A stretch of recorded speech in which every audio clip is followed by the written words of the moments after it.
angka kekerasan berbasis gender dan seksual di lingkungan pendidikan itu masih mengkhawatirkan. Tingkat ketiga peringkat kasus kekerasan terbesar menurut data Simfoni. Karena kultur kampus yang jarang begitu ya membicarakan tentang kekerasan seksual, kemudian dengan lahirnya Permendikbudristek akhirnya dibicarakan, perspektif korban itu jarang ditemukan. Ada lagi Kak, Apa yang ketiga? karena orang muda yang ngomong kadang kita dipinggirkan. Kita harus peka bahwa ini tuh terjadi, betul-betul terjadi loh di lingkungan Iya. kita itu. Kekerasan seksual itu memang kerap sekali terjadi. Yang kedua, kita juga selaku orang muda tidak boleh sendiri.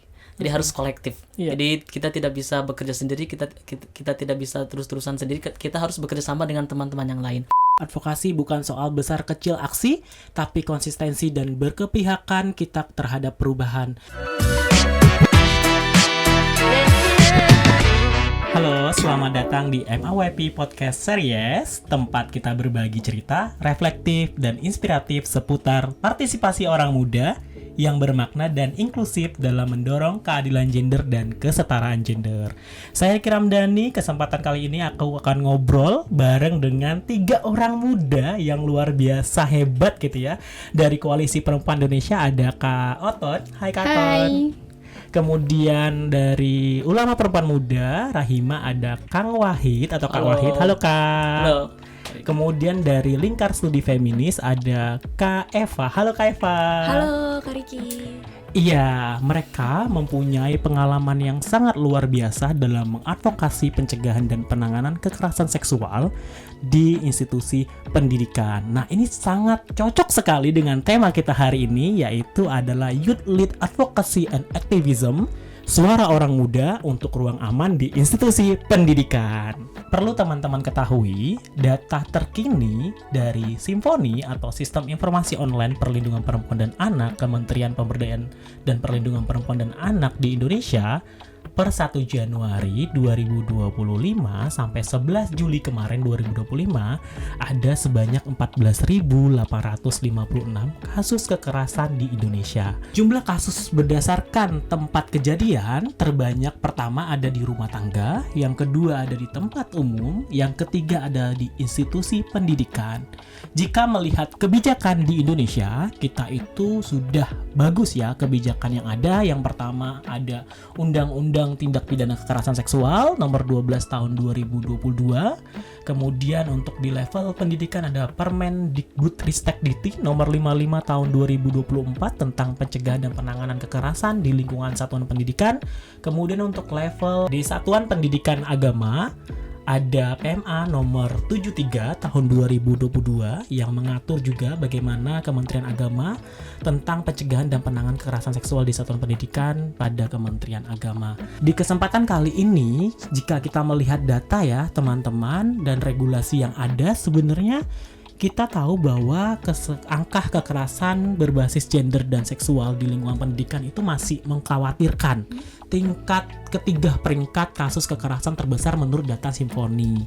Tapi di situasi ini selalu ada cahaya dan harapan untuk kita terus berusaha meminimalisir bahkan mengurangi terjadinya kekerasan berbasis gender dan seksual.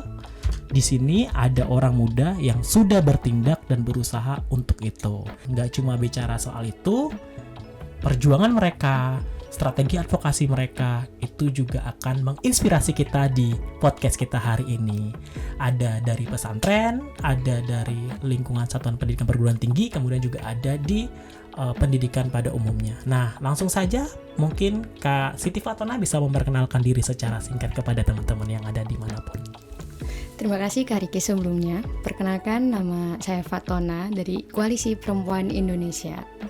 Oke, terima kasih Kak Siti Fatona. Terima kasih. Kita bisa manggil siapa nih Kak? Panggilnya Kak Oton Oke, aja. Kak Oton. Dan yang kedua itu ada Kak Wahid. Silakan Kak Wahid memperkenalkan dirinya secara singkat. Ya. Halo teman-teman, nama saya Abdul Wahid. Saya merupakan salah satu santri di Pondok Pesantren Nurul Huda Garut. Oke, Kak Wahid adalah salah satu ulama perempuan muda dari Ya. Rahima dan juga bekerja ataupun pengajar ya Ya. di Di Pondok Pesantren Nurul Nurul Huda. Huda. Oke. Nah, ada satu lagi yang luar biasa juga gitu ya. Kakak paling muda gitu ya. Yaitu ada Kak Eva. Kak Eva boleh memperkenalkan dirinya, Kak? Oke, halo Kak Riki, Halo. terima kasih. Halo teman-teman semua, saya Eva Nur Cahyani dari Lingkar Studi Feminis. Iya, yang perlu kakak-kakak ketahui semua dimanapun berada, kakak-kakak bertiga ini adalah narasumber-narasumber hebat, punya pengalaman advokasi dan perjuangan untuk mewujudkan keadilan gender dan bebas kekerasan di komunitasnya. Mereka semua punya perspektif pengalaman unik bagaimana orang muda bisa menjadi agen perubahan di tengah sistem yang kadang menormalisasi kekerasan dan diskriminasi. Oke, langsung saja ke narasumber-narasumber kita yang hebat hari ini, orang-orang muda yang sangat luar biasa. Yang pertama aku ingin ke Kak Siti Fatona. Nah, Kak Siti Fatona, dengar-dengar aku ini pernah membaca ya kalau Koalisi Perempuan Indonesia khususnya di wilayah Jakarta melalui program Janji aktif sekali nih melakukan sosialisasi pencegahan dan penanganan kekerasan seksual di sekolah-sekolah. Dengar-dengar bermula dari surat edaran yang diadvokasi di kelurahan, kemudian teman-teman mendorong sekolah-sekolah di sekitar. Bagaimana sih Kak cerita prosesnya? Bisa diceritain nggak secara singkat, Kak? Boleh banget. Jadi prosesnya itu berawal dari Koalisi Perempuan Indonesia itu kan merupakan salah satu perkumpulan dari keanggotaannya kebanyakan adalah perempuan sendiri. Tapi kita tidak juga melepaskan laki-laki untuk menjadi sahabat atau partner untuk bersama-sama mengadvokasi suatu kebijakan yang menurut kami itu memang harus didorong bersama gitu. Nah, sebelumnya prosesnya itu adalah berawal dari diskusi atau perkumpulan di Balai Perempuan. Nah, Balai Perempuan itu ada di tingkat kelurahan. Oke. Nah, kami discuss tuh di beberapa kelurahan, di beberapa balai, apa nih yang diperlukan, kira-kira apa yang memang bisa kita kerjakan bersama. Nah, langkah selanjutnya kita sudah menampung berbagai aspirasi maupun oh ya kita perlu nih adanya kebijakan tingkat kelurahan setidaknya bisa menaungi ketika ada kasus kekerasan. Oke. Nah, karena Balai Perempuan kita juga itu kan beragam ya.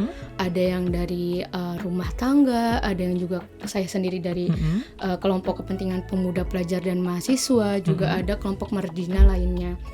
Nah, di kelompok ibu rumah tangga karena mayoritasnya adalah ibu rumah tangga dan kasusnya adalah kasus kekerasan dalam rumah tangga, KDRT ya, Kak? KDRT. Dan kami juga di kelompok pemuda juga ada namanya kasus perkawinan anak gitu. Nah, kami kolaborasi nih. Oh ya, kira-kira ada nggak sih, kita bisa nggak sih kalau mendorong surat edaran tingkat kelurahan ini bisa menaungi semuanya gitu. KDRT bisa dinaungi juga. Terus perkawinan anak juga bisa. Terus juga misalkan kalau misalnya kekerasan terhadap perempuan dan anak juga bisa melapor. Nah, hasil diskusi dengan balai kita bawa dan kita lobby dan audiensi ke kelurahan setempat. Nah, kira-kira kelurahan ini mau atau tidak memberikan ruang dan kesempatan untuk kita adanya surat edaran di tingkat kelurahan itu. Alhamdulillahnya dan bersyukurnya kelurahan yang kita tuju itu mau nih bekerja sama mendorong adanya surat edaran ini. Diskusi lagi nih sama kelurahan, lobby dan audiensi. Hasil dari diskusi yang tadi di Balai Perempuan dibawa ke lobby dan audiensi itu. Lobby dan audiensi ini menghasilkan surat edaran yang memang pointernya ini kita cetuskan bersama. Nah, di lobby dan audiensi ini nggak hanya sekali dua kali, Kak Riki. Jadi kita datang nih berkali-kali. Mungkin kalau pihak kelurahan kayaknya capek nih, koalisi lagi gitu. Cuman karena emang demi untuk kepentingan bersama, mereka sangat terbuka. Jadinya terbentuklah di surat edaran ini di tingkat kelurahan di tahun 2023 bersama program Generation Gender ini. Nah, selanjutnya abis kita ada surat edaran, kita tetap tuh diskusi bersama, Kak. ada juga kami membuat pelatihan BP PIPA KBGS. Apa itu? Balai Perempuan, Pusat Informasi Pengaduan dan Advokasi Kekerasan Berbasis Gender dan Seksual. Yang isinya orang muda. Yes, yang isinya orang muda. Tapi kita juga karena kita tergantung Kak dari BP-nya itu kebanyakan orang muda, apa ibu-ibu rumah tangga atau yang apa. Nah kita kan ada 3 BP nih, kita pelatihan 3 BP ini, ada di orang muda, di rumah tangga juga ada, di ibu rumah tangga, terus ada juga kelompok marginal. Berarti tadi orang muda kalau di KPI namanya KKPPM. Betul. Kemudian ada BP juga di kelurahan tersebut di salah satu di DKI Jakarta. Kemudian teman-teman menggali kebutuhan masyarakat di sana terkait kekerasan gitu ya. Nah kemudian berkumpullah dan mereka teman-teman menginisiasi untuk mengadvokasi kelurahan membuat surat edaran, lalu surat edaran tersebut ada kemudian disosialisasikan bagaimana Kak hubungannya kok bisa lari ke sekolah juga gitu. Jadi hasil dari kita sosialisasi nih, ada ibu-ibu yang memang menyekolahkan anaknya kan di salah satu sekolahnya. Nah mereka ini tertarik nih, Kak bisa nggak sih kalau sosialisasi ke sekolah anak saya gitu. Oh bisa Kak, bisa Bu gitu. Tapi kita fokusnya ke pencegahan. Karena kan belum bisa dong kalau kita sosialisasi bagaimana cara penanganannya ke anak remaja. Karena kan SMP itu memang kita lihat, kita diskusi bersama kepala sekolah, pihak guru dan komite sekolah. Kira-kira kita ini temanya cocoknya apa ya? Jadi kita menyesuaikan yang memang terkait tentang kekerasan. Nah disepakati bersama. Tema yang kita angkat adalah pencegahan kekerasan berbasis gender dan seksual. Juga ada ilmu-ilmu terkait hak kesehatan reproduksi pada remaja. Gitu. Jadi ada kaitannya tentang hak kesehatan, hak ketubuhannya mereka. Ada juga tentang pencegahan terkait KBGS-nya seperti apa gitu kan. Terima kasih banyak Kak Oton, sangat luar biasa ini orang muda yang berupaya untuk pencegahan kekerasan seksual di salah satu kelurahan di DKI Jakarta dan juga di sekolah gitu ya. Jadi dari SE yang sudah diterbitkan di salah satu kelurahan yang berhasil diadvokasi oleh mereka, kemudian salah satu peserta yang sosialisasi surat edaran tersebut adalah salah satu orang tua wali di sekolah, dan kemudian mereka merasa butuh di sekolah juga perlu sosialisasi untuk pencegahan dan penanganan kekerasan seksual, tapi dimulai dengan pencegahan terlebih dahulu. Terima kasih banyak Kak. Terima kasih Kak Riki.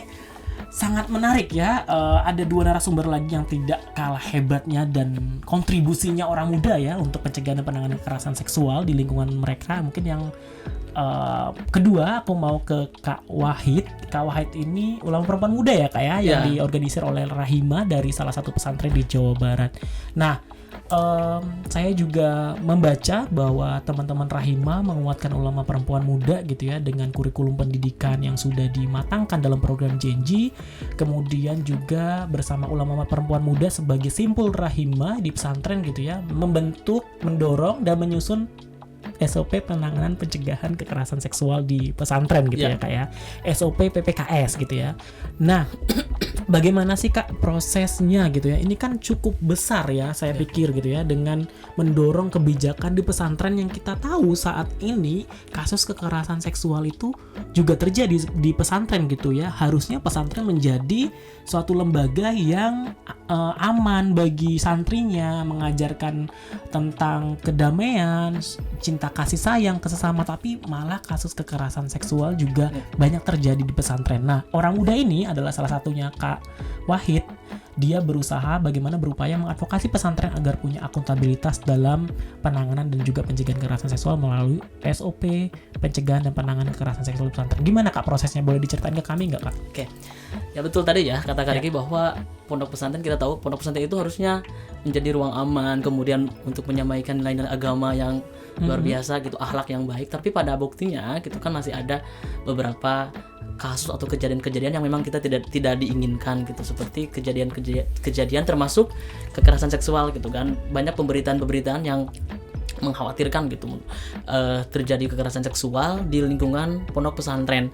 Bahkan ada juga berita-berita yang memang itu si pelakunya itu justru malah pengasuh gitu kan. Di Jawa Barat itu kan ada malah pengasuh kepada santri putrinya atau sesama santri, dari ada relasi kuasa gitu, dari ketua kamar atau misalkan dari pengurus ke santrinya. Nah berangkat dari sana kami di pondok pesantren bersama Nyai dan Pak Kiai itu memikirkan apa ya yang agar untuk mencegah itu. Akhirnya kami berinisiatif untuk membentuk atau menyusun SOP ini. Agar memang di pondok pesantren pastinya ada kan, ada tata tertib gitu. Tapi kalau khusus untuk kekerasan seksual kan belum ada. Nah, maka kami kebetulan juga bersama Rahima dulu itu dibantu sama tim Rahima juga menyusun SOP ini gitu. Sehingga kami di pesantren, pengurus dan juga pihak keluarga pesantren juga punya acuan khusus gitu. Apabila ada kekerasan yang terjadi di pondok pesantren itu bisa ada panduannya dan ada hukum-hukumnya seperti itu.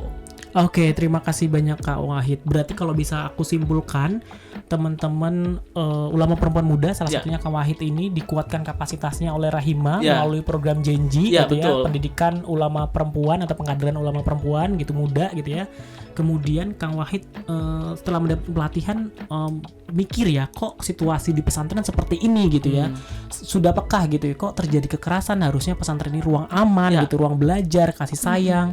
Akhirnya Kang Wahid mengajak pengasuh pesantren ataupun yang punya pesantren gitu ya, dengan ustadz-ustadz di sana, kemudian memikirkan solusi apa dan akhirnya disambut oleh Rahima untuk menyusun SOP pencegahan penanganan kekerasan seksual. Karena kan di pondok pesantren itu gimana ya, teman-teman santri itu kan sebelumnya kan dianggap bahwa hal-hal wajar seperti candaan-candaan itu gitu kan. Candaan-candaan seksis dinormalisasi di sana. Sebelumnya gitu kan. Jadi kadang ada candaan-candaan, misalkan santri putra dengan santri putra melorotin sarung atau misalkan sarung diangkat gitu kan. Di pesantren itu kan jahil-jahil gitu para santri itu. Kalau dulu sih dianggap ini hal wajar, itu kan misalkan candaan biasa gitu. Tapi ternyata kan itu justru termasuk kekerasan kan. Kan itu kan mempermalukan tubuh orang lain dan lain sebagainya. Atau di santri putih kan ada kasus menarik kerudung sampai terlepas, itu apabila candaan-candaan seperti itu dianggap hal biasa dalam tanda petik kalau sebelum itu. Tapi setelah itu santri mulai diajak bahwa itu tidak boleh. Ada momen-momen di mana santri itu diberikan edukasi bahwa itu tidak boleh dilakukan karena itu termasuk kekerasan, karena itu nanti jatuhnya mempermalukan tubuh orang lain kan di depan umum itu. Wow, keren sekali ya. Pasti tantangannya luar biasa nih, karena bekerja mendorong bagaimana hal-hal yang sudah dinormalisasi dari keyakinan gitu ya, dari agama juga dibangun gitu ya, belum pekah terhadap kekerasan, tapi sampai akhirnya disosialisasikan dan aware gitu ya dengan adanya kekerasan, terutama dengan adanya SOP pencegahan dan penanganan kekerasan seksual. Nah, kita akan kuliti nanti gitu ya tantangannya apa bersama kakak-kakak ini, tapi saya akan lari ke Kak Eva dulu nih. Nah, Kak Eva ini adalah salah satu orang muda yang bekerja dan bergerak gitu ya, mengadvokasi di area Tangerang Raya gitu ya, tapi fokus juga di universitas ataupun perguruan tinggi. Nah, saya dengar lingkar studi feminis nih Kak Eva, yang Kak Eva pimpin gitu ya, juga mengadvokasi kebijakan-kebijakan dan juga meningkatkan raising awareness gitu ya untuk pencegahan dan penanganan kekerasan seksual di kampus. Boleh nggak Kak ceritain pengalamannya terutama dalam mendorong kampus ini agar punya akuntabilitas kebijakan untuk biar lebih clear gitu proses pencegahan dan penanganan kekerasan seksual di kampus gitu ya. Silakan Kak Eva. Oke, tentu boleh Kak Riki. Tadi sudah berbagi juga ya teman-teman semua. Nah, aku ingin mengajak teman-teman yang mendengarkan juga mengetahui begitu ya bagaimana perjuangan teman-teman muda dalam mendorong Permendikbudristek nomor 30 tahun 2021. Jadi teman-teman lingkar studi feminis pada saat itu kita membentuk sebuah komite International Women's Day di tahun 2020 bersama dengan teman-teman Jaringan Muda Setara. Di mana pada saat itu sangat banyak sekali kasus-kasus kekerasan seksual di kampus, misalnya contoh Agni di UGM, kemudian juga ada kasus UNRI, kemudian juga ada kasus LPM yang menyuarakan isu-isu kekerasan seksual di Bredel dan sebagainya, sehingga itu jadi concern teman-teman muda pada saat itu untuk mendorong adanya peraturan pencegahan penanganan kekerasan seksual di perguruan tinggi, sehingga pada saat itu kita melakukan lobby dan audiensi teman-teman Komite International Women's Day di tahun 2020 bertemu dengan Bapak Nadiem pada saat itu langsung, dan ternyata langsung direspon dengan baik begitu ya pada saat itu oleh Pak Nadiem Dan kemudian tidak lama dari situ Pak Nadiem justru juga mengajak kita untuk ikut dalam melihat begitu ya susunan-susunan daripada Permendikbudristek nomor 30 tahun 2021 pada saat itu. Nah, ketika keluar dan lahir gitu ya, karena Lingkar Studi Feminis kerja-kerjanya adalah di wilayah Banten dan salah satunya adalah Tangerang Raya, kita akhirnya mencoba untuk melakukan dan mendorong implementasi Permendikbudristek nomor 30 tadi gitu ya. Yang dimana secara komposisi dan juga secara substansi Permendikbudristek ini akhirnya mengubah pola-pola diskusi yang ada di perguruan tinggi. Apa pola-polanya? Akhirnya isu-isu kekerasan seksual di perguruan tinggi mulai dibicarakan. BEM-BEM yang awalnya tidak membicarakan soal kekerasan seksual akhirnya juga membicarakan dan bahkan ikut juga dalam melakukan advokasi bersama Lingkar Studi Feminis. Nah, bagaimana sih Permendikbudristek ini gitu ya mengakomodir pencegahan dan juga penanganan kasus kekerasan seksual di kampus atau di perguruan tinggi? Salah satunya adalah membangun satuan tugas. Tadi yang juga sama sebenarnya polanya seperti di pesantren gitu ya, Kak. Nah, pembentukan satuan tugas PPKS ini secara komposisi juga mengajak seluruh civitas akademik untuk masuk di dalam satuan tugasnya. Karena kenapa? Karena ada beberapa hal catatan gitu ya dalam kasus kekerasan seksual di kampus. Biasanya tim investigasi itu hanya satu fakultas. Nah, Permendikbud ini ingin menjawab itu bahwa penanganan kekerasan seksual itu penting loh diakomodir dan juga dilakukan oleh banyak pihak agar tidak ada konflik kepentingan dan lain sebagainya gitu, sehingga ada keterbukaan dalam konteks penyelesaian kasus-kasus gitu. Nah, di 2024 akhirnya Permendikbudristek digantikan dengan Permendikbud nomor 55 tahun 2024 yang tadi juga Kak Riki sudah mention gitu ya. Yang menjadi pembeda adalah konteks jenis-jenis kekerasan seksual yang ada di dalam Permendikbudristek nomor 30 itu akhirnya diakomodir juga kayak konteks bullying, kemudian juga konteks perundungan dan lain sebagainya di perguruan tinggi itu diatur di dalam Permendikbud. Meskipun ini juga akhirnya jadi perdebatan nih kenapa seksualnya dihilangkan dan lain sebagainya, tapi paling tidak kebijakan ini mengakomodir seluruh kekerasan yang ada di perguruan tinggi. Dan nama Satgasnya juga diganti meskipun secara penyeleksian masih tetap sama seperti Permendikbud nomor 30, tetapi nama Satgasnya adalah Satgas PPKPT. Jadi apa itu, Kak? Pencegahan dan penanganan kekerasan di perguruan tinggi. Oke. Segitu dulu. Oke. Terima kasih banyak, Eva. Ini sangat menarik juga ya, bekerja bagaimana juga mewujudkan keadilan gender dan bebas dari kekerasan di lingkungan perguruan tinggi. Yang juga kita ketahui bersama, perguruan tinggi adalah salah satu lembaga pendidikan yang juga kasus kekerasannya sangat tinggi karena ada relasi kuasa di sana antara dosen dengan mahasiswa atau dengan tenaga pendidik lainnya dan di bawahnya gitu. Oke. Wow, sangat menarik nih ya dari Kak Siti Fatona, bagaimana dia memulai dengan surat edaran di kelurahan, kemudian akhirnya diminta di sekolah untuk sosialisasi karena kebutuhan gitu ya, tingginya angka kekerasan di institusi pendidikan gitu ya, khususnya di wilayah kelurahan yang Kak Oton advokasi surat edaran untuk perlindungan perempuan dan anak dari tindak kekerasan gitu. Kemudian dari Kang Wahid juga kita belajar gimana beliau ditingkatkan kapasitasnya oleh ulama perempuan muda melalui Rahima, kemudian sadar dan akhirnya membentuk sebuah diskusi-diskusi kecil gitu ya untuk menyadarkan masyarakat di pesantren gitu, dan kemudian mengajak orang-orang yang berpengaruh di pesantren untuk membangun SOP pencegahan dan penanganan kekerasan seksual. Ini sangat luar biasa sekali. Saya pikir Kak Oton dan juga Kang Wahid ini tantangannya juga banyak, begitu juga dengan Kak Eva tadi ya. Aku pikir tantangan-tantangan ini yang perlu diketahui oleh teman-teman agar kita mungkin biar belajar gitu ya, saling belajar, saling menguatkan dan bisa kita pakai mungkin strateginya gitu. Oke. Nah, langsung saja dari tadi kakak-kakak yang ceritakan gitu ya, cuman hanya beberapa gitu, tapi itu aku pikir banyak tantangan yang muncul gitu. Nah, mungkin bisa dari Kak Eva dulu gitu ya. Kak, tadi ketika mengadvokasi dari mewarnai proses Permendikbud Ristek nomor 30 tahun 2021 sampai memastikan adanya Satgas pencegahan dan penanganan kekerasan seksual di kampus gitu ya. Itu tantangannya apa sih Kak, dan bagaimana strategi untuk mengatasi tantangan tersebut? Iya, tantangan-tantangannya adalah yang pertama, karena kultur kampus yang jarang begitu ya membicarakan tentang kekerasan seksual, kemudian dengan lahirnya Permendikbud Ristek akhirnya dibicarakan, perspektif korban itu jarang ditemukan, terutama di wilayah Tangerang Raya gitu ya.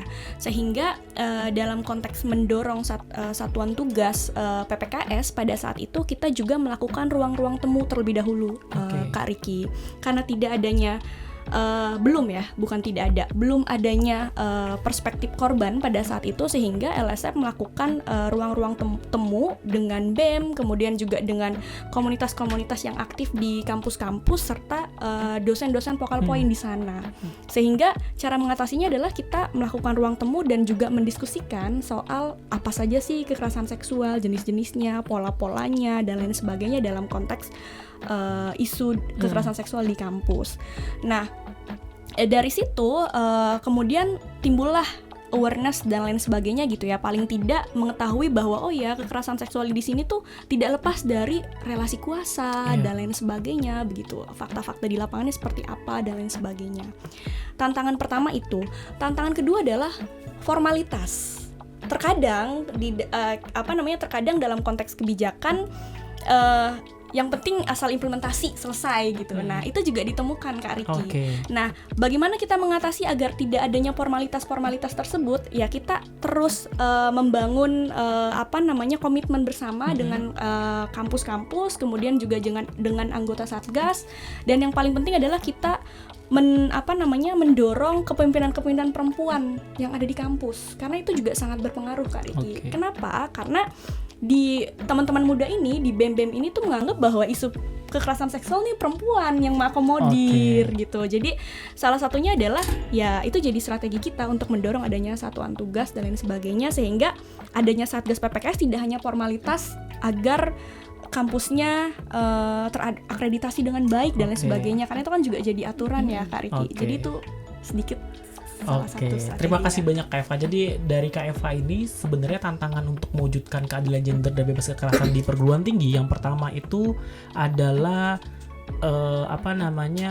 tingkat pengetahuan dan awareness atau kepedulian gitu ya. Jadi belum ada perspektif yang berorientasi pada korban. Jadi strategi yang digunakan tadi Kak Eva menyampaikan yaitu dengan pemetaan aktor-aktor atau stakeholder yang berpengaruh gitu ya, yang kunci gitu, mulai dari mahasiswa, pengajar gitu. Kemudian mereka berdialog, membuka ruang-ruang dialog untuk membuka perspektif, karena ini berhubungan dengan norma dan relasi kuasa yang masih kental, yang menjadi faktor penyebab terjadi kekerasan seksual gitu. Nah, yang kedua, kadang karena sudah ada peraturannya juga, tapi penerapannya formalitas. Nah, strategi yang digunakan Kak Eva adalah dengan cara yaitu menggalang komitmen dan juga menguatkan orang-orang muda atau mahasiswa yang ada di sana untuk memastikan memonitoring kebijakannya berjalan sesuai dengan apa yang diharapkan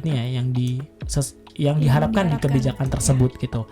Nah, kita kembali lagi ke Kak Oton mungkin. Nah, Kak Oton tadi kan dari surat edaran perlindungan perempuan dan anak dari tindak kekerasan, kemudian disosialisasikan. Salah satu peserta sosialisasinya adalah wali murid gitu ya, dan kemudian wali murid tersebut mengadvokasi sekolah gitu ya. Dan berarti nih wali muridnya juga paham ternyata orang muda ini yang mengadvokasi SE dan kemudian mensosialisasikan punya kapasitas untuk terkait pencegahan dan penanganan kekerasan seksual, sehingga diminta untuk sosialisasi. Nah, tantangannya apa sih Kak selama mungkin sosialisasi pencegahan dan penanganan kekerasan seksual? Banyak kasus kekerasan yang masih dianggap tabu ketika di-up. Apalagi anak-anak yang belum terkapasitas, bahwa oh ini loh ada bagian-bagian yang memang boleh dipegang dan tidak boleh dipegang. Nah, ketika dipegang, karena mereka nggak tahu sebelumnya, karena kayak ya udah ini nggak apa-apa kok gitu. Jadi tabu ketika kita ditanya, dan mereka lebih enak membicarakan bahasanya itu pakai bahasa ibu. Oke. tentang vaginanya atau penisnya, mereka lebih enak menggunakan bahasa ibu. Kami menganggapnya bahasa ibu karena yang diajarkan dari kecil bukan bahasa biologis Oke. gitu. Nah, yang pertama itu. Yang kedua tantangannya adalah pola pikir. Kadang ada orang tuanya sendiri itu berpikiran masih patriarki ketika kita menyosialisasikan tentang Contohnya apa kekerasan. nih, Kak? Ya kalau kita lagi discuss bersama wali murid, itu masih berpikiran bahwa oh enggak, kalau isu kekerasan di dalam rumah tangga, ya itu nggak boleh diceritakan. Oke. Karena itu aib gitu. Jadi nggak bisa diceritakan di sembarang orang, ataupun ketika kita datang mau ngapain nih, udah dapet stigma yang udah dapet jelek duluan. Padahal kami kan datang untuk memberikan edukasi dan sosialisasi yang baik untuk anak-anak dan ibu-ibunya kan gitu. Nggak ibu-ibu doang sih, tapi orang tua yang ada di situ gitu. Oke, jadi tantangan yang dihadapi Kak Oton sebagai orang muda gitu ya untuk sosialisasi pencegahan dan penanganan kekerasan seksual di sekolah. Ada lagi Kak, Apa yang ketiga?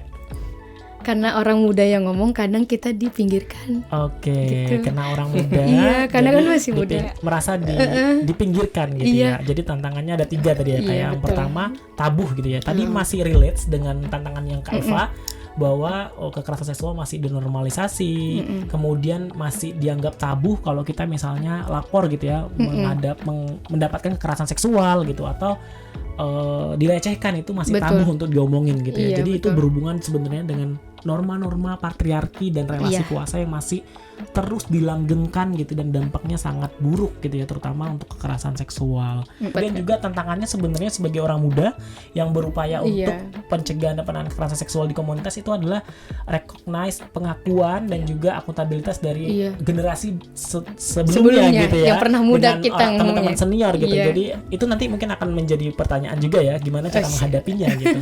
Nah, sebelum ke sana, ini menarik sekali, aku ke Kang Wahid gitu ya. Kang Wahid, kita tahu bahwa pesantren ini sangat kental ya, nilai-nilai agama, nilai-nilai adat yang dicampurkan atau budaya dicampurkan dengan agama kadang mengatur kita sedemikian rupa, dan kita tidak tahu kadang interpretasi agama kadang mencederai hak atas ketubuhan, hak kebebasan, hak asasi manusia pada umumnya gitu ya. Dan kemudian Kang Wahid mencoba untuk berupaya mewujudkan agar lebih adil gender dan bebas dari kekerasan di pesantren. Pasti itu akan banyak sekali tantangan karena pesantren merupakan lembaga yang sangat kental akan norma-norma patriarki yang merugikan itu, baik untuk perempuan dan laki-laki gitu. Bagaimana Kang tantangannya? Boleh diceritain nggak Kang? Ya, yang pertama tadi pasti hampir mirip ya sama Kak Eva dan Kak Oton juga, bahwa tabu juga, apalagi di pesantren kan yang membahas tentang keagamaan, ini kok membahas kekerasan seksual gitu, baru mendengar kata seksualnya aja terkadang para santri ini bahas apa sih kok gini gitu, harusnya kan ngaji kitab gitu kan, tentang keagamaan yang gitu, tapi ini malah membahas tentang seks, kemudian seksualitas dan sebagainya, harus itu. Nah itu pasti tabu sekali, baik bagi para santri yang mendengar ataupun bagi kita juga yang memulai gitu, harus bagaimana, karena kan santri di pondok pesantren itu pasti come and go gitu ya, datang dan pergi. Setelah selesai mereka belajar, datang lagi santri baru, dan itu beda lagi gitu, tantangannya pasti beda-beda lagi. Kemudian dikarenakan datang dari berbagai latar belakang keluarga, kemudian tempat tinggal juga itu pasti berbeda gitu ya. Mereka itu terkadang melihat atau kejadian-kejadian yang memang kok berbeda ya apa yang diajarkan di pondok pesantren dengan apa yang saya lihat langsung dari keluarga gitu, bahwa ya laki-laki itu justru di atas perempuan. Saya melihat bahwa perempuan itu ya tugasnya di rumah, tidak boleh keluar dan lain sebagainya. Tapi ketika di pondok pesantren dibahas harus setara, laki-laki dan perempuan itu sama, itu pasti berbeda. Itu tantangan sih. Apalagi saya pernah membicarakan tentang hal itu, tentang kesetaraan gender itu, dan di depan para santri itu mereka itu bertanya, tapi dia itu pernah menyebutkan bahwa orang tuaku nikah muda kok baik-baik saja gitu. Mereka tidak ada perceraian dan lain sebagainya seperti itu.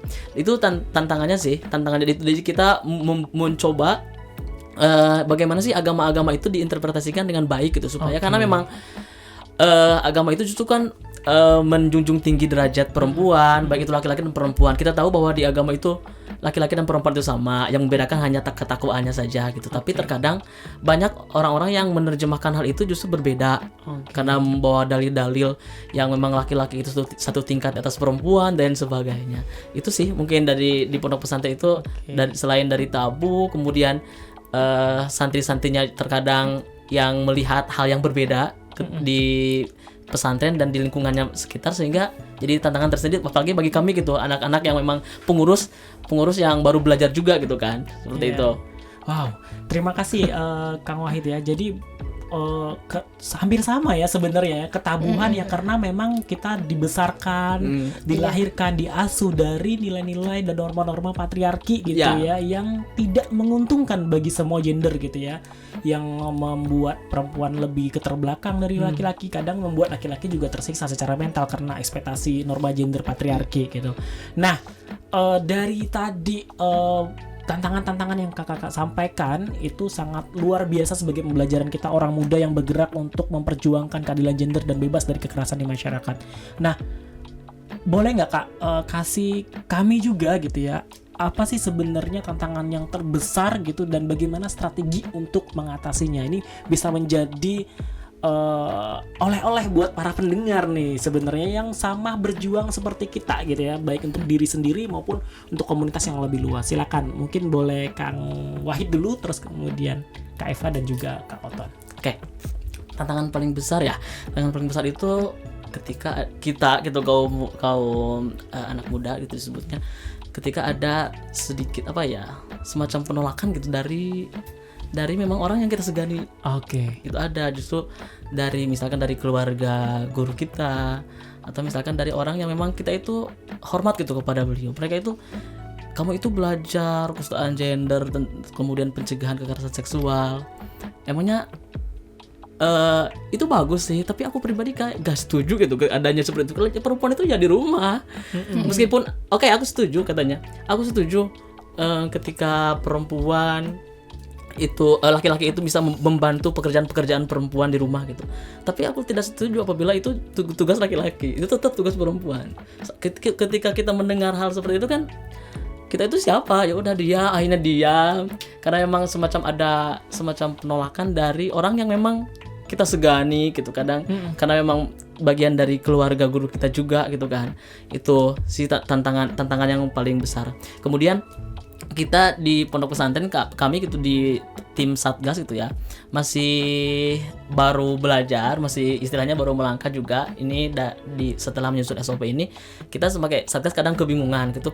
Paling kita baru bisa pencegahan gitu. Pencegahan itu mulai dari sosialisasi, ada momen-momen di mana para santri kumpul, kita mencoba memberikan arahan jenis-jenis kekerasan dan lain sebagainya. Nah, kemudian apabila kalian mengalami atau melihat atau menyaksikan apapun, melapor kepada siapa, itu baru pencegahan seperti itu. Karena kan ada momen-momen yang memang dikhususkan adanya sosialisasi gitu dari pihak pengurus, terlebih dari Satgas PPKS ini. Cuman belum sampai ke penanganan kalau misalkan apalagi pemulihan itu kan menurut saya itu susah sekali. Meskipun kami saya pribadi gitu bersama teman-teman santri bersama Rahima itu sering sekali ditanya, dievaluasi juga. Kemudian apa yang dibutuhkan oleh tim Satgas ini, sehingga diberikan kapasitas, ditingkatkan kapasitasnya seperti pelatihan-pelatihan dan lain sebagainya. Itu sih prosesnya mungkin. Jadi lumayan, itu menurutku tantangannya yang luar biasa sih, karena memang kita juga baru memulai gitu di Satgas ini, sehingga masih lebih di pencegahan, belum sampai ke penanganan apalagi pemulihan gitu ya. Ya, sama juga mungkin pemulihan dan penanganan bisa bekerja sama dengan eksternal forum pengadaan layanan yang ada di wilayah pesantren tersebut gitu. Wah, ini nih masih satu kaitannya dengan tadi yang disampaikan Kak Oton. Sebenarnya tantangan terbesar yaitu bagaimana berinteraksi, menjalin kerjasama atau kemitraan dengan orang lebih dewasa atau senior gitu ya. Tadi dengan ustadz-ustadz yang ada di sana gitu. Nah, mungkin kita nanti akan bisa cari strategi, dan saya pengen sih tahu strategi yang tadi itu seperti apa, Kak? Strategi yang sudah dicoba ini untuk mengatasi komunikasi, interaksi antara yang lebih senior dengan yang orang muda nih untuk di pondok pesantren kami itu ada ada temuan-temuan ya, ada temuan-temuan khusus yang diagendakan, ada yang 1 bulan sekali, ada yang 1 minggu sekali. Itu menampung beberapa masyarakat pesantren termasuk guru-guru, bahkan orang tua juga. Jadi ada saatnya kumpulan orang tua siswa atau santri, kemudian ada juga kumpulan-kumpulan atau temuan-temuan guru-guru atau para kiai, dan juga masyarakat di lingkungan. Karena kan kita tidak menutup kemungkinan kan ada SOP di pondok pesantren, tapi malah pelakunya di masyarakat sekitar pesantren. Dan itu pernah ada. Dan seperti kalau misalkan mereka tidak diberi arahan atau diberi pengetahuan bahwa itu tidak boleh dan tidak disosialisasikan tentang SOP di pondok pesantren, ya mereka tidak akan tahu, mereka tidak akan perhatian gitu dengan hal itu. Sehingga di sana ketika ada temuan-temuan seperti itu dimanfaatkan untuk bersosialisasi bahwa pentingnya dan bagaimana bahaya kekerasan seksual ini dan sebagainya, dan sehingga ada dan itu juga dibantukan oleh pihak pengasuh dan di pimpinan pondok pesantren. Karena memang alhamdulillah Kak, di pondok pesantren saya itu Bunyai dan PKI-nya itu sama, jadi Simpurahima juga, bahkan pengurus. Sehingga nyaman gitu, sehingga kegiatan-kegiatan kami, apalagi saya pribadi gitu di Rahima itu selalu didukung. Karena memang beliau juga sama. Jadi tadi strateginya sangat penting. Poin pentingnya yaitu teman-teman mencoba untuk memanfaatkan ruang-ruang dialog yang ada di pesantren, kemudian mencari juga bukan koalisi ya, mencari sekutu gitu ya dari luar pesantren itu gitu, dengan wali-wali santri yang ada di sana diberikan pemahaman, kemudian bahwa itu penting, kekerasan seksual tuh harus ditangani, harus dicegah di pondok pesantren, sehingga dari situ meleburlah menjadi senior-senior yang ada di pesantren ini udah mulai terbangun percaya gitu ya dengan gerakan-gerakan orang muda santri yang di sana yang untuk memperjuangkan keadilan dan bebas dari kekerasan di pesantren. Menarik sekali. Berarti kata kuncinya adalah berjejaring dan mencari sekutu ya ketika kita memang tadi tantangannya komunikasi, interaksi dan juga kemitraan dengan orang yang lebih senior daripada orang muda itu sendiri.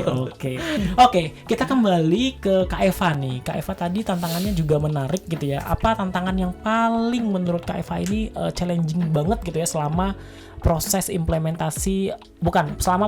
untuk mewujudkan keadilan dan bebas dari kekerasan di kampus gitu, dan bagaimana strateginya Kak Eva?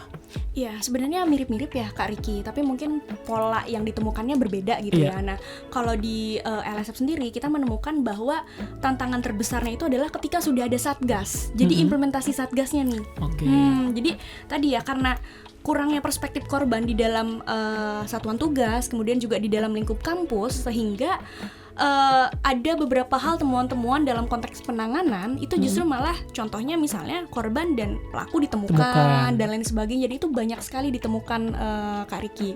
Nah, strategi yang dilakukan oleh LSF sendiri gitu ya, meskipun ada banyak hambatan ya tadi ya, misalnya kayak kamu anak muda ngapain sih, tahu apa sih dan lain sebagainya gitu ya, tapi akhirnya ya lagi-lagi berjejaring Kak Riki. Jadi berjejaring ya kuncinya ya. Kuncinya adalah berjejaring, mencari sekutu gitu. Bener. Dan akhirnya kita melakukan jejaring dengan pihak eksternal, yaitu DP3A di wilayah-wilayah tersebut. Kenapa? Karena kita bisa kadang ditemukan juga ada kekeliruan Kak Riki dalam konteks penanganan dan implementasi satgas, terutama dalam penanganan ya. Kalau dalam pencegahan mungkin sudah clear lah ya dalam konteks campaign, sosialisasi dan lain sebagainya. Tapi dalam konteks penanganan sebenarnya kan Permendikbud nomor 55 dan juga yang dulu gitu ya, yang nomor 30 dalam konteks penanganan kasus itu kan hanya administratif ya. Nah, ranah-ranah secara litigasinya itu harusnya bekerja sama dengan DP3A. Pihak kampus terkadang lost, tidak bekerja sama nih Kak Riki, sehingga LSF juga mengajak menjembatani kampus untuk juga bekerja sama agar akhirnya LSF diterima lah di situ. Itu juga jadi bagian dari strategi itu Kak Ini Riki. poin penting sekali ya. Tadi terkait tadi memang jadi poin besar kita strateginya adalah bagaimana orang lebih dewasa atau senior itu percaya terhadap orang muda gitu ya, apalagi di isu-isu gerakan keadilan gender dan bebas kekerasan yang sangat banget kental dengan norma-norma patriarki sebagai tantangannya gitu. Nah, tadi berjejaring sama gitu ya dengan Kak Wahid juga berjejaring di eksternal, kemudian juga tadi membuktikan bahwa orang-orang muda ini kompeten dan punya keahlian, itu membuktikan bahwa orang-orang muda ini ya punya keahlian gitu dan mereka diterima oleh orang yang lebih senior atau lebih dewasa daripada kita. Itu menarik sekali gitu ya. Oke, kita kembali ke Kak Oton. Tadi juga Kak Oton ada sempat menyinggung 3 tantangan besar gitu ya. untuk sosialisasi dan juga mendorong surat edaran untuk di kelurahan, salah satu kelurahan di DKI Jakarta. Nah, satu Kak, tantangan terbesar dan challenging yang itu berharga banget, valuable banget yang harus di-share ke teman-teman semuanya, dan strateginya apa? Kalau di Koalisi Perempuan Indonesia sendiri itu, ketika kita datang ke kelurahan, nggak semua kelurahan itu akan open pertamanya, terbuka kepada kami. Nah, kita tuh pertama kali itu membangun kesadaran dulu. Nah, itu tantangannya, karena kesadarannya itu nggak semuanya setara, ataupun nggak bahasanya. Nggak semuanya sama pemahamannya. Pemahamannya sama dengan apa yang dibawa oleh kami dan apa yang diinginkan oleh pihak kelurahan ataupun dari warga sekitar. Ada kalanya pihak kelurahan juga merasa terbebani pertama kali ketika kami akan mengeluarkan surat edaran itu, mendorong surat edaran itu, karena dianggap nambah-nambah kerjaan nih kalau misalkan ada surat edaran. Padahal enggak, kalau tadi kan ada kerjasama dengan faktor eksternal kan, organisasi. Nah, kalau di Koalisi Perempuan Indonesia juga kami juga bisa bekerja sama dengan Dinas PAPP ataupun dari LBH sekitar gitu. Apalagi kalau misalkan kelurahan itu menyediakan di RPTRA-nya ada namanya semacam kayak pos sapa gitu, tapi bahasanya pos pengaduan kalau di sana. Jadi di kelurahan itu ada pos pengaduan dari pusat pencegahan penanganan kekerasan seksual di tingkat kelurahan. Gitu. Nah, ini tuh sangat menarik Kak, bahwa sebelumnya di kelurahan, salah satu kelurahan yang sebelumnya kita dorong ini itu nggak ada pos pengaduan.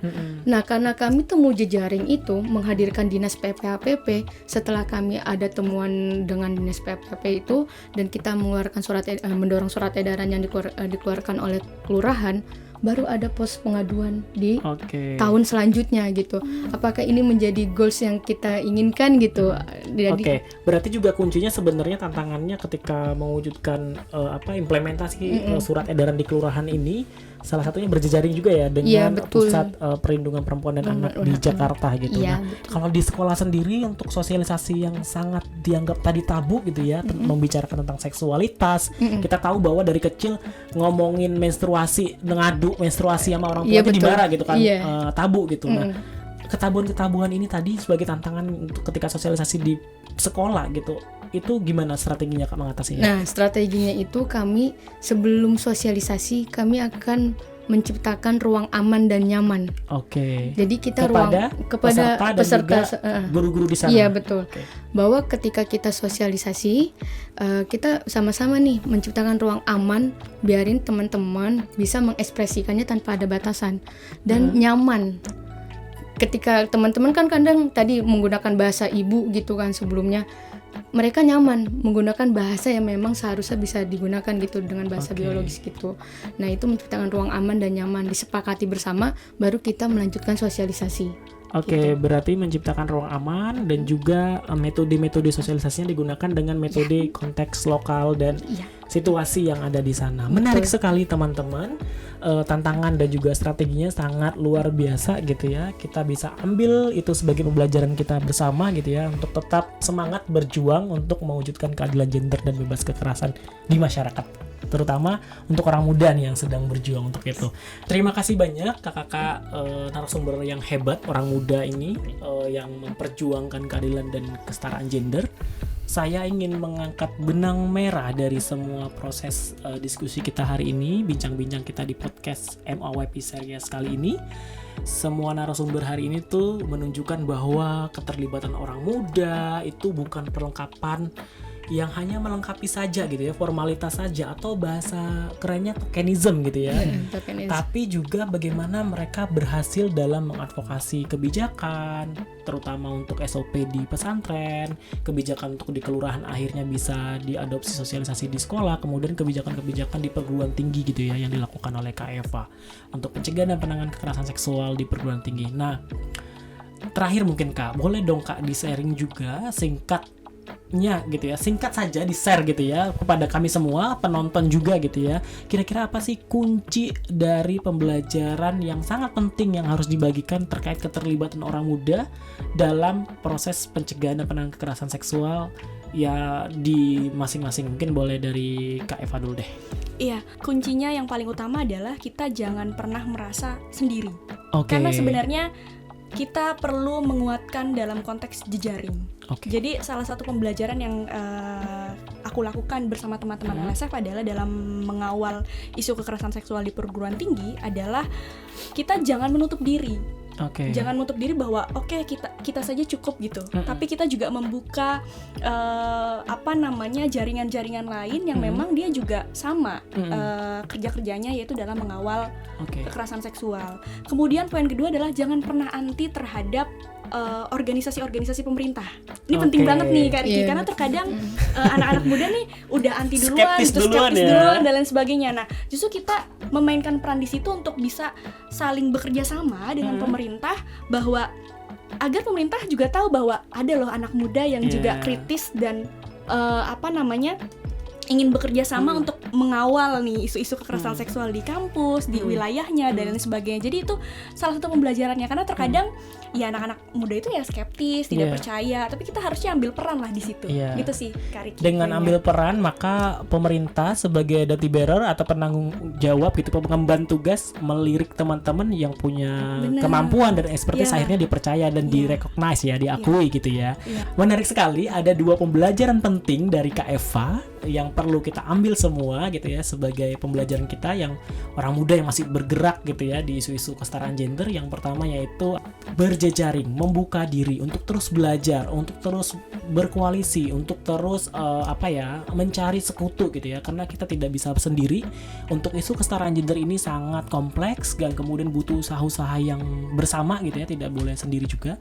Dan yang kedua yang paling penting adalah melibatkan, mengajak, dan juga tidak boleh menutup diri, mengembalikan pengemban tugas. Kalau pemerintah itu sebagai pengemban tugas pertama untuk mewujudkan keadilan dan kesetaraan dan bebas kekerasan di masyarakat. Jadi kita sebagai orang muda harus bekerja sama dengan pemerintah sebagai pengemban tugas untuk hak perempuan dan korban kekerasan seksual. Menarik sekali. Oke, aku kembali ke Kak Wahid. Ke Kak Wahid, mungkin bisa Kak diceritain satu saja poin pembelajaran penting kita selama Kak Wahid bergerak di isu-isu ini gitu. Ya, baik. Yang pertama mungkin peka ya, itu yang paling penting, kita peka ke lingkungan sekitar kita, dan termasuk itu di pondok pesantren. Kita jangan, tadi kata Kak Eva, tidak boleh menutup diri juga. Kita harus peka bahwa ini tuh terjadi, betul-betul terjadi loh di lingkungan kita itu. Kekerasan seksual itu memang kerap sekali terjadi.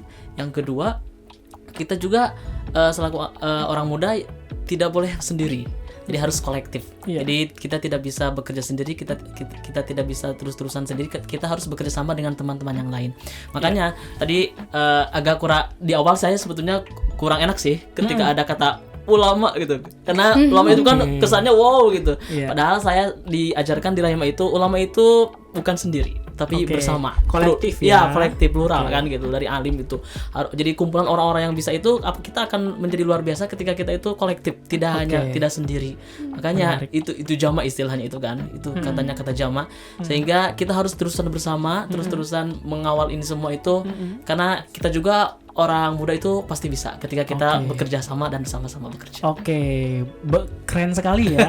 Jadi saling melengkapi sebenarnya ya, dari Kak Eva juga, dari Kang Wahid, bahwa ya orang muda itu harus peka. Kita sebagai orang muda harus mau peka dan menyadari situasi di lingkungan kita, termasuk juga kekerasan seksual itu terjadi di mana saja. Kemudian siapa saja korbannya, tidak memandang gendernya siapa. Jadi orang muda harus peka dan juga gerak kolektif atau berjejaring gitu ya. Menarik sekali.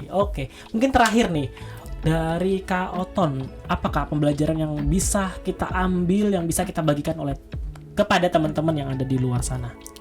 Yang pertama itu kita harus sadar bahwa kekerasan itu bukan hanya terjadi pada perempuan aja, tapi juga laki-laki bisa menjadi korban, dan siapapun bisa menjadi pelaku dan bisa menjadi korban. Nah, kalau kita sudah sadar, kita sudah peka, kalau kata Kang Wahid, kita akan bergerak. Nah, poin yang kedua adalah sebagai orang muda kita harus tetap bergerak. Habiskan masa mudanya itu untuk menjadi hal yang positif gitu, menghasilkan hal-hal yang positif gitu. Asik.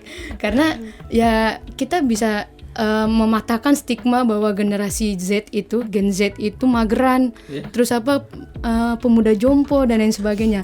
Enggak kok, kita walaupun rebahan kita juga bisa menghasilkan nilai positif dengan membuat konten-konten yang memang isunya terkait tentang pencegahan kekerasan berbasis gender dan seksual itu ataupun lain sebagainya. Kita duduk-duduk kayak gini juga kan duduk doang ya gitu. Tapi insya Allah bisa memberikan edukasi kepada teman-teman bahwa orang muda juga kita bisa bergerak kok gitu. Jadi harus terus bergerak. Oke, terima kasih banyak Kak Oton. Jadi tetap terus bergerak sebagai orang muda untuk mengupayakan keadilan dan bebas kekerasan di masyarakat gitu ya. Terima kasih banyak kepada kakak-kakak semua narasumber yang ada di sini. Cerita inspiratifnya hari ini saya rasa banyak banget strategi dan refleksi yang bisa jadi bekal buat teman-teman muda lainnya. Dari sini kita belajar bahwa advokasi bukan soal besar kecil aksi, tapi konsistensi dan berkepihakan kita terhadap perubahan. Terima kasih banyak untuk teman-teman yang sudah menonton MAYP Podcast Series yang dipersembahkan oleh Generation Gender Program bersama Youth Board. Jangan lupa follow podcast ini di platform favorit kamu dan bagikan ke teman-temanmu ya.